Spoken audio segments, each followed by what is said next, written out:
नमस्कार दोस्तों, स्वागत है आपका स्टडी फॉर सिविल सर्विसेज में। फ्री वीडियो के लिए चैनल को तुरंत सब्सक्राइब कर लीजिए और नोटिफिकेशन को जरूर ऑन कर लेना। हमारा फ्री वाला टेलीग्राम ये वाला ग्रुप जरूर से जरूर ज्वाइन कर लीजिएगा।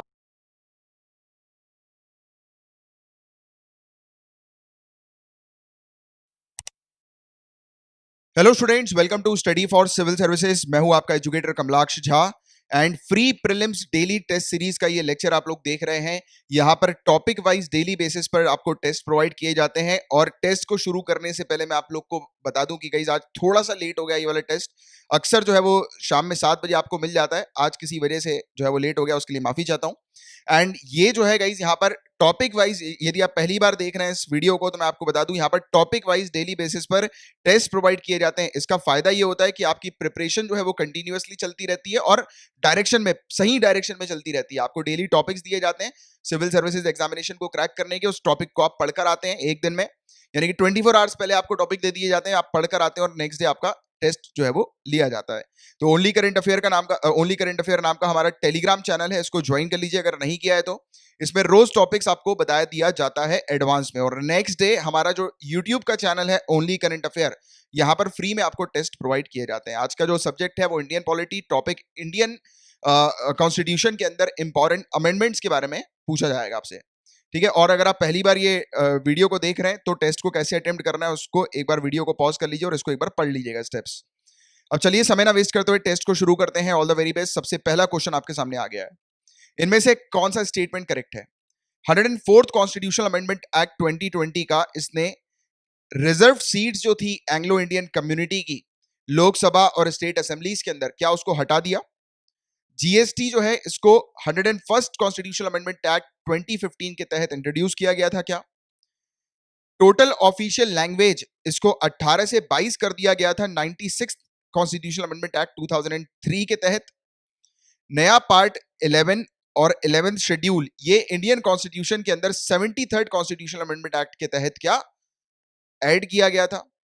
जल्दी बताओ, इन चारों में से करेक्ट बताना है आपको, करेक्ट कौन सा होगा। तो आप जानते हैं गाइस ये बिल्कुल लेटेस्ट है, ये करेक्ट है और मैंने आपको पहले भी पढ़ाया हुआ है।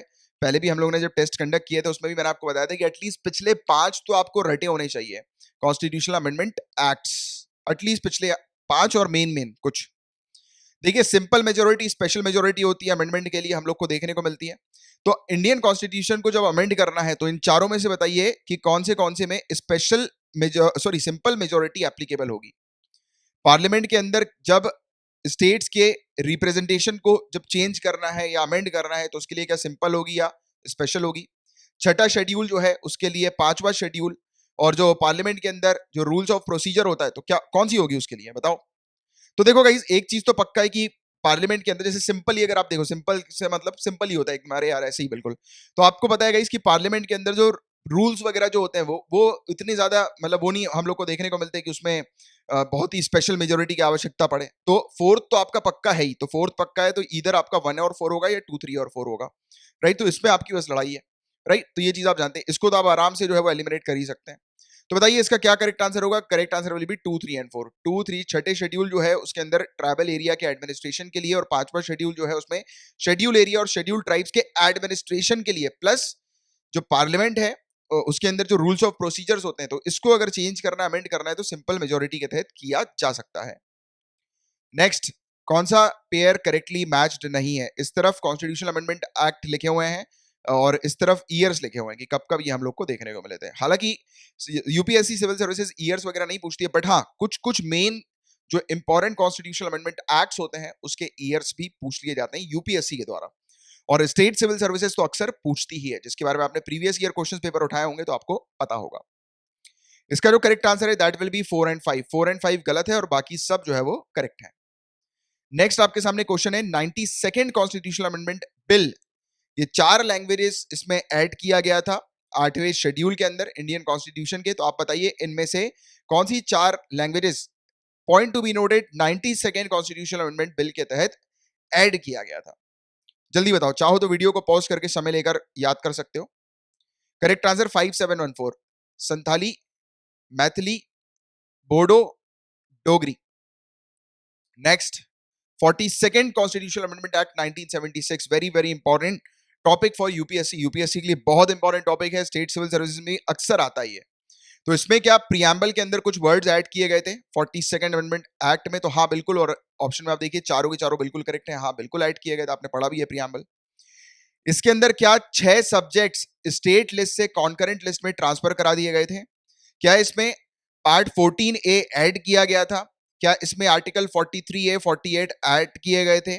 क्या इसने स्पेशल डिस्क्रिमिनेटरी पावर स्पीकर जो है लोकसभा की और प्राइम मिनिस्टर जो है हमारे ऑनरेबल प्राइम मिनिस्टर, क्या उनको दी थी? जल्दी बताओ क्या होगा इसका correct answer? The correct answer is 1, 3 and 5। 1, 3 and 5 बिल्कुल करेक्ट है, 1, 3 और ये 5। नेक्स्ट क्वेश्चन आपके सामने 44th अमेंडमेंट एक्ट 1978 से related, again very important amendment. इसको 44th अमेंडमेंट बिल के तहत इंट्रोड्यूस किया गया था, और ये जो बिल था क्या वो 1978 में इंट्रोड्यूस किया गया था? इसके अलावा इसने 42nd अमेंडमेंट एक्ट के तहत जो बहुत सारी पावर दे रखी थी गवर्नमेंट को, तो क्या इसने वो पावर को रिवर्स कर दिया था, यानी कि वापस छीन ली थी पावर? जल्दी बताओ क्या होगा इसका करेक्ट आंसर? तो ये वाली चीज तो हम बिल्कुल जानते हैं कि 42nd अमेंडमेंट एक्ट के तहत काफी पावर्स जो है वो सरकार को दे दी गई थी, डिस्क्रिमिनेटरी पावर्स काफी कुछ चीजों के लिए, जैसे कि आर्टिकल 368 अमेंडमेंट पर्पस के लिए भी दे दी गई थी, तो इसको जो है वो नल एंड वॉइड कर दिया गया था 44th अमेंडमेंट एक्ट 1978 के तहत। ये बिल्कुल करेक्ट है, पहला वाला जो है वो इनकरेक्ट है, तो correct answer will B second only. Next, इनमें से गलत स्टेटमेंट बताना है। 52nd अमेंडमेंट एक्ट 1985, क्या ये 10वां शेड्यूल जो है इंडियन कॉन्स्टिट्यूशन का उससे रिलेटेड है, और क्या ये एंटी डिफेक्शन लॉ से रिलेटेड है? कई बार मैं आप लोग को करंट अफेयर्स में भी इसके बारे में पढ़ा चुका हूं, तो आपको इसके बारे में पता लग ही गया होगा, और कई बार होमवर्क भी दिया है मैंने आपको। वोटिंग एज जो है उसको 21 साल से 18 साल कर दिया गया था 61st अमेंडमेंट एक्ट के तहत, लोकसभा और राज्यसभा असेंबलीज दोनों के लिए। 10th अमेंडमेंट एक्ट 1961, ये क्या दादर नागर हवेली से रिलेटेड है, और उस समय जब इसको इंडियन कॉन्स्टिट्यूशन मतलब यानी कि इंडिया की टेरिटरी में या यूनियन ऑफ इंडिया में जब इसको शामिल किया गया था दादर नागर हवेली को, तो इसको एज ए यूनियन टेरिटरी के तौर पर घोषित कर दिया गया था। क्या ये 10th अमेंडमेंट एक्ट में हम लोग को देखने को मिला था? इसके अलावा जो प्रोविजन है कि 2 या 2 से ज्यादा स्टेट्स के लिए कॉमन हाई कोर्ट हो सकता है, क्या वो 7th अमेंडमेंट एक्ट 1956 के तहत इंट्रोड्यूस किया था? इनमें से गलत बताना है आपको। गलत जो होगा वो ये वाला होगा। आप लोग, ये तो बहुत बेसिक चीज है, आपको पता ही होगा इसके बारे में, तो इतना आपको पहले इसका आंसर मिल चुका होगा मोस्ट ऑफ द लोगों को, जो लोग प्रिपरेशन अपनी अच्छे से कर रहे हैं, और जिन लोगों को नहीं पता है तो कोई बात नहीं, आपको अपनी गलतियां पता लग रही है, तो उसके अकॉर्डिंग आप अपनी तैयारी भी करते रहो, ठीक है? और ये जो टेस्ट के जो टॉपिक्स होते हैं गाइस, ये बाद में हम लोग फिर से भी रिपीट करेंगे, रिवीजन के तौर पर भी आपको दोबारा से भी मिलेगा, तो इसका कंटिन्यूअस जो है वो चलता रहेगा। बट अभी हाँ, एक और चीज मैं आपको बताना चाहता हूँ, बीच में टोकूंगा, माफी चाहता हूँ। तो चलो एक अभी एंड में हम लोग बात करेंगे इस बारे में भी। अभी आप पहले ये 8, 9, 10 3 क्वेश्चन और बचे, ये देख लो, फिर एंड में थोड़ी देर रुक जाना, काफी इंपॉर्टेंट चीज मैं आपको बताने वाला हूँ। देखिए गाइस, एक अमेंडमेंट है इंडियन कॉन्स्टिट्यूशन का, तो क्या इसको इसमें से देखिए, पहली बात तो इसमें से आपको करेक्ट स्टेटमेंट बताना है। तो इंडियन कॉन्स्टिट्यूशन के अंदर जो अमेंडमेंट होता है, तो उसके लिए क्या सिर्फ लोकसभा में ही बिल इंट्रोड्यूस किया जा सकता है? और अगर ऐसा कोई अमेंडमेंट जिसमें हम लोग को देखने को मिलता है कि इंडियन कॉन्स्टिट्यूशन के फेडरल कैरेक्टर को चेंज करने की बात होती है, तो क्या उसमें सभी स्टेट जो होते हैं इंडिया की, उसके रेटिफिकेशन की आवश्यकता होती है? यानी कि सभी स्टेट के लेजिस्लेचर के रेटिफिकेशन की आवश्यकता होती है, उनकी अनुमति की आवश्यकता होती है क्या, अगर फेडरल कैरेक्टर को चेंज करना इंडियन कॉन्स्टिट्यूशन के? तो ये बहुत इजी सी चीज है। अमेंडमेंट जब आपने पढ़ा होगा तब आपको इसके बारे में ऑलरेडी पता ही लग गया होगा कि ये दोनों ही जो है वो इनकरेक्ट है ना? और यूपीएससी में ऑलरेडी आ चुका है ये 2013 में, इवन ये वाला भी यूपीएससी में पूछा गया एक बार। 44th amendment act Indian constitution का ये इंट्रोड्यूस किया गया था, जिसमें हम लोग को देखने को मिला था कि जो ऑनरेबल प्राइम मिनिस्टर हैं, तो उनको उनके जो इलेक्शन होते हैं उसको जुडिशियल रिव्यू से बाहर कर दिया था, कि ऑनरेबल प्राइम मिनिस्टर के जो इलेक्शन होंगे वो जुडिशियल रिव्यू के बाहर होंगे। तो क्या ये 44th अमेंडमेंट एक्ट में हम लोग को क्या देखने को मिला था? इसके अलावा ऑनरेबल सुप्रीम कोर्ट जो है हमारे इंडिया की, उसने 99th अमेंडमेंट एक्ट इसको जो है वो निरस्त कर दिया था, क्योंकि इस पर्टिकुलर अमेंडमेंट एक्ट ने जुडिशरी की जो इंडिपेंडेंस है वो छीनी थी, राइट? तो इसीलिए सुप्रीम कोर्ट ने, ऑनरेबल सुप्रीम कोर्ट ने उसको क्या निरस्त कर दिया था क्या 99th कॉन्स्टिट्यूशनल अमेंडमेंट एक्ट को? तो हाँ, सेकंड वाला करेक्ट होगा, फर्स्ट वाला जो होगा वो इनकरेक्ट हम लोग को देखने को मिलेगा। सेकंड वाले के बारे में तो आप ऑलरेडी जानते ही हो कि ये 99th वाला जो एनजेएसी से रिलेटेड हम लोग को देखने को मिला था, इसके बारे में पहले भी मैंने आप लोग को पढ़ाया हुआ है करंट अफेयर्स में, जब हम लोग पढ़ते हैं करंट अफेयर्स को। तो नेक्स्ट करेक्ट पेयर बताना है आपको। देखिए 69th अमेंडमेंट एक्ट 1991, क्या ये national capital territory to Delhi से रिलेटेड हम लोग को देखने को मिलता है? 14th अमेंडमेंट एक्ट 1962, क्या वो पौंडीचेरी और गोवा से रिलेटेड हम लोग को देखने को मिलता है? 25th अमेंडमेंट एक्ट 1971, क्या इसमें क्या फंडामेंटल राइट्स टू प्रॉपर्टी जो है उसको बंद कर दिया गया था, हटा दिया गया था क्या? जल्दी बताओ। 65th अमेंडमेंट एक्ट 1990, इसमें क्या मल्टी मेंबर जो national commission for SC ST के हम लोग को देखने को मिलते थे उसको क्या एस्टैब्लिश किया गया था, और एक स्पेशल ऑफिसर जो है एससी और एसटी के लिए उसको हटा दिया गया था क्या? जो ऑफिस होते हैं स्पेशल ऑफिसर के उसको क्या निरस्त कर दिया था क्या? इनमें से देखिए जो गलत पेयर है उसको बताना है आपको, जो इनकरेक्ट पेयर है। तो the correct answer will be C. C जो होगा वो बिल्कुल करेक्ट आंसर होगा, ठीक है। तो ये जो है वो गलत पेयर था, बाकी सब जो थे वो सही पेयर हम लोग को देखने को मिले थे। 10 क्वेश्चंस हो गए हैं, 10 में से आपका क्या स्कोर रहा है नीचे कमेंट बॉक्स पर अपना स्कोर लिखकर बताइए। पहली बार आए हैं चैनल को सब्सक्राइब कर लीजिए, लाइक का बटन हिट कर दीजिएगा सभी लोग, और शेयर जरूर कर दीजिएगा इस टेस्ट को। अच्छा, अब जो इंपॉर्टेंट बात मैं आपको बताने जा रहा हूं, मेरी कल ज्ञान सर से बात हुई है गाइस, टेस्ट सीरीज में अच्छा रिस्पॉन्स बिल्कुल भी नहीं आ रहा है, तो इसको लेकर अभी शायद आने वाले कुछ समय के बाद ये टेस्ट सीरीज बंद हो जाए, and I am really sorry about it, क्योंकि रिस्पॉन्स का ही पूरा ये खेल होता है। इसमें शायद बच्चों को शायद ये इनिशिएटिव शायद अच्छा नहीं लग रहा होगा।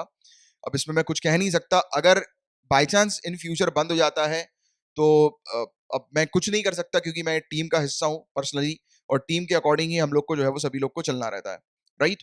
तो मैं आप लोग को पहले से वाली चीज बता रहा हूं कि शायद जो है वो आगे चल के ये टेस्ट सीरीज बंद हो सकती है, तो निराश मत होना कोई भी लोग, अपनी प्रिपरेशन जारी रखते रहना, बीच बीच में समय समय पर मैं आपको बताते जाऊंगा टॉपिक्स वगैरह, क्योंकि आप खुद देखिए इसमें 1000 व्यूज से भी ज्यादा नहीं आ पा रहे हैं, तो उसको लेकर जो है वो हम लोग को ऐसा लग रहा है कि मेजोरिटी ऑफ जो बच्चे हैं उनको शायद ये टेस्ट जो है वो पसंद नहीं आ रहा है, तो उसके लिए अब मैं कुछ कर नहीं सकता, राइट। आप चाहें तो आप शेयर जरूर कर दीजिएगा, अगर बाई चांस रिस्पॉन्ड अच्छा हुआ तो क्या पता शायद ज्ञान सर बोल देगी हाँ इसको कंटिन्यू रखो, ठीक है।